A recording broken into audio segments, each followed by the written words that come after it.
Et le deuxième cas d'illustration, ce sont les criminels qui avaient été appréhendés à Makamba, donc dans la commune de Nyanzarake, à Kadzirabageni.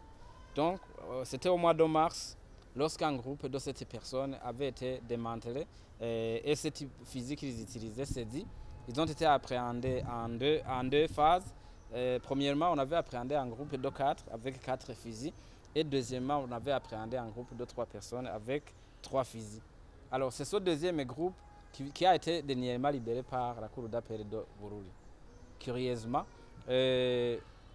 donc le groupe est constitué par un certain Nyandwi Deogracias, Ndikumana Prote et Iran Honda Félix. Les deux, ils ont été réappréhendés et on vient de vous les présenter avec les mêmes preuves qu'on avait fournies à la justice. Donc les 3 fusils avec lesquels ils avaient été appréhendés et ils avaient avoué les faits et les preuves avaient été bel et bien remis à la justice, mais curieusement, ils ont été relaxés.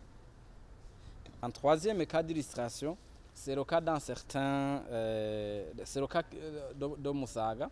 Donc, vous vous rappelez très bien qu'il n'y a pas longtemps, il y a une grenade qui avait été lancée à Moussaga dans la rue et qui avait emporté la vie de 2 citoyens et plusieurs blessés. Alors, les auteurs de ce crime avaient été appréhendés, les preuves réunies, les indices de culpabilité réunis et ils avaient été transférés au parquet. Et le parquet, après quelques jours seulement, le parquet les a libérés. Et ils ont été réarrêtés, eux aussi. Mais vous ne les voyez pas ici, on ne vous les a pas présentés, c'est parce qu'on les avait transférés encore une fois aujourd'hui au parquet. C'est le cas d'un certain surnommé Njombo. Vous vous rappelez très bien que l'année passée, à Gatumba, il y a un criminel qui avait lancé une grenade dans un bistrot et il y avait eu 2 morts et 2 blessés. Le criminel avait été appréhendé par la police et remis à la justice. Il avait même lui-même aussi avoué les faits. Il avait été remis à la justice avec les preuves à l'appui et il a été relaxé par la justice de la province, au niveau de la province de Bujumbura.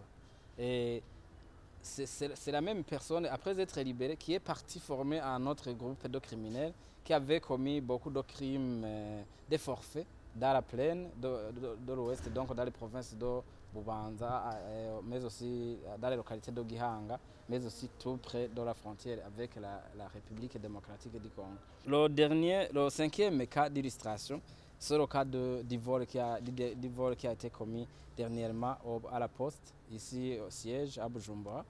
Et lorsque un employé de cette poste, qui s'appelle Motor Armé, avait été appréhendé après avoir volé plus de 8 millions de francs burundais, et la police avait mené ses enquêtes et était parvenue à montrer à l'auteur qu'il avait été bel et bien à la poste la nuit du crime.